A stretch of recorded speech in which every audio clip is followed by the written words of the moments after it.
2024 definitivamente foi um ano marcado por narrativas e máscaras caindo.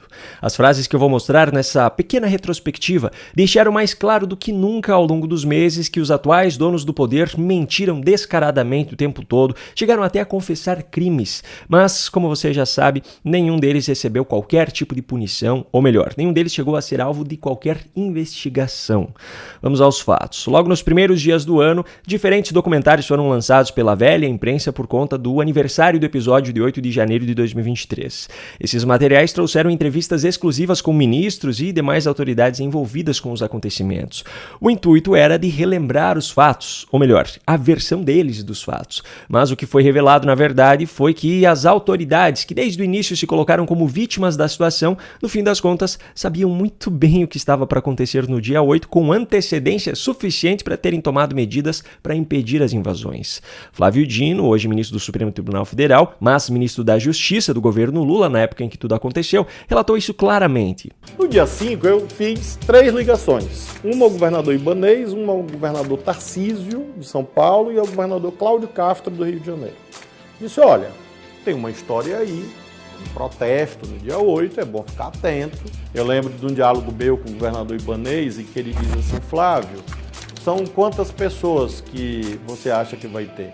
Eu disse, olha, governador, pelo que eu estou vendo, pela lógica, sei lá, 5.000 pessoas, se muito. Outro ministro que deixou claro que sabia de muita coisa foi Alexandre de Moraes. Sabíamos que havia gente treinada invadindo e sabíamos que havia um incitamento a um golpe, porque nos quartéis o que se discursava, o que se falava, inclusive no próprio dia 8, no dia 7, é que deveriam ocupar os palácios, o Congresso Nacional, o Supremo, para que o Exército fosse às ruas e aí essas pessoas convencessem o Exército a dar um golpe militar. No entanto, mesmo estando ciente da gravidade daquilo que estava por vir, Moraes viajou para Paris. No dia 8 de janeiro, eu estava com a minha família em Paris, nós tínhamos chegado no dia 6. O conhecimento prévio das possíveis invasões foi relatado também de forma detalhada pelo secretário de Segurança do Supremo Tribunal Federal, Marcelo Schettini. Todas as áreas de inteligência identificaram que existia uma manifestação que poderia ser um pouco mais violenta que as anteriores. O próprio Supremo se preparou e a nossa preparação é que a gente consiga segurar pelo menos ali uns 30 minutos, 40 minutos, até que venha a tropa especializada. Pois é, mas mesmo revelando publicamente que sabiam de tudo, os ministros do Supremo continuam até hoje se considerando como vítimas dos atos e ainda punindo severamente e de forma muito seletiva autoridades e manifestantes da forma como lhes é mais conveniente. Bom, ainda em janeiro, apenas alguns dias depois do lançamento dos documentários que eu mencionei anteriormente, Lula anunciou a retomada da destinação de recursos públicos a Abreu e Lima, mesmo após todos os escândalos de superfaturamento. Para celebrar a volta da farra, Lula foi a Itapojuca, em Pernambuco, onde fez um discurso recheado de polêmicas. Na tentativa de atacar adversários, Lula acabou revelando detalhadamente a sua própria estratégia política. Porque toda vez que você quer ganhar uma disputa, você primeiro destrói moralmente a pessoa. Você inventa uma mentira, você conta qualquer cara, sabe? Você inventa qualquer história e você martela aquela mentira até ela se tornar uma verdade na cabeça do povo. Mas não foi só isso. Ainda nesse mesmo evento, ele dedicou um grande esforço na tentativa de arrumar confusão com o Departamento de Justiça dos Estados Unidos, disseminando uma teoria conspiratória digna de Oscar. Porque você sabe que muitas vezes as histórias levam anos, décadas e até séculos para a gente saber da verdade. Mas eu vou dizer uma coisa como presidente da República desse país. Tudo o que aconteceu nesse país foi uma mancomunação entre alguns juízes desse país, alguns procuradores desse país, subordinados ao Departamento de Justiça dos Estados Unidos, que queriam e nunca aceitaram o Brasil ter uma empresa como a Petrobras. Mas Lula não foi alvo de punição, de investigação ou qualquer outra coisa nesse sentido.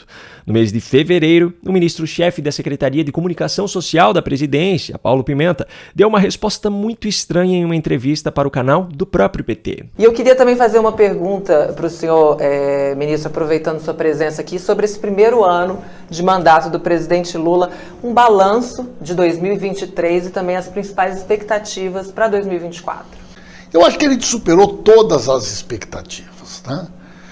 O presidente Lula foi eleito com 39% dos votos e a primeira pesquisa desse ano já mostra a aprovação do governo na casa de 55%. Né? Pois é, esses 39% não batem com a porcentagem de votos do primeiro turno, não batem com a do segundo turno, não batem se considerarmos votos nulos, brancos ou qualquer outra coisa. O mais próximo desses 39% é a porcentagem de eleitores de Lula no segundo turno em relação ao número de eleitores aptos naquele ano. Só que o número de eleitores aptos é muito diferente do número de votos, porque há uma grande porcentagem de abstenções aí no meio.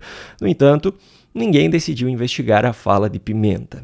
Meses mais tarde, ao discursar em um evento em São José dos Campos, São Paulo, no mês de julho, Lula falava sobre as reuniões internacionais que teria nos próximos dias e deixou escapar o seu interesse em saber o que ele ganharia com os acordos. Eu vou participar da PEC, ainda no Peru, que é a questão dos países do Pacífico. Que o Brasil não faz parte, mas como a China quer discutir a rota da seda, nós então vamos ter que preparar uma proposta para discutir o que eu ganho. Depois de falar isso, ele fez uma breve pausa, respirou e, percebendo que havia acabado de dizer, tentou contornar a situação. Para discutir o que eu ganho. O que o Brasil ganha se a gente participar desse negócio? Mas ninguém resolveu investigar as intenções pessoais de Lula por trás dos acordos internacionais. Em setembro, no Rio de Janeiro, no evento de celebração do recebimento do manto sagrado do povo tupinambá, Lula teve de ouvir críticas de uma representante indígena que teve a chance de fazer um discurso no palco. Temos hoje o pior congresso da história da República. O judiciário egocêntrico e parcial.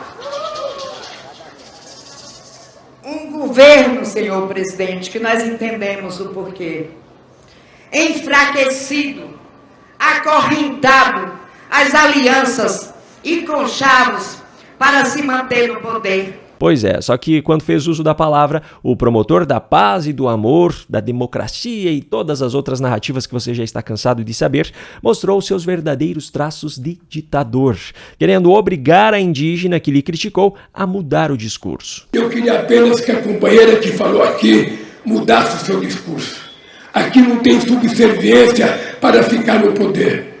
Eu não preciso disso. O que você tem é inteligência política para saber que eu tenho um partido com 70 deputados e 513, que eu tenho 9 senadores e 81. Mas ninguém resolveu investigar Lula por não permitir que qualquer crítica fosse feita ao seu governo.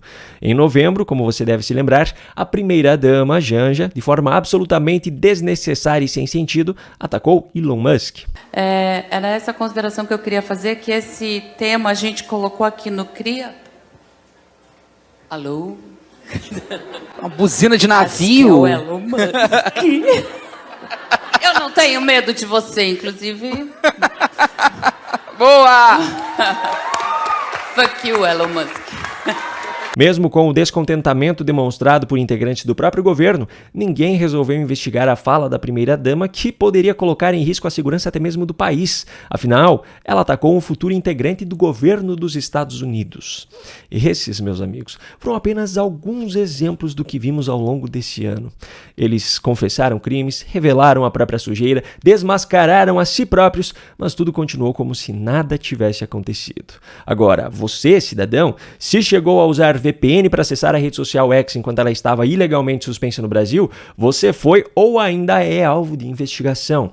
Se você criticou a ineficiência dos governos federal e estadual no resgate às vítimas das enchentes no Rio Grande do Sul, você foi ou ainda é alvo de investigações. Se você denunciou alguma irregularidade cometida por algum ministro ou até mesmo por delegados da Polícia Federal, você foi ou ainda é alvo de investigações. Se você faz parte da imprensa, por exemplo, e você mostrou revelou mensagens que revelaram crimes cometidos e ilegalidades cometidas entre integrantes dos gabinetes do ministro Alexandre de Moraes no TSE e no STF, você é alvo de investigações, mas aqueles cujas ilegalidades foram reveladas não são até hoje. Isso aqui, meus amigos, é um triste retrato do que o nosso país se tornou. Um grande abraço e até a próxima.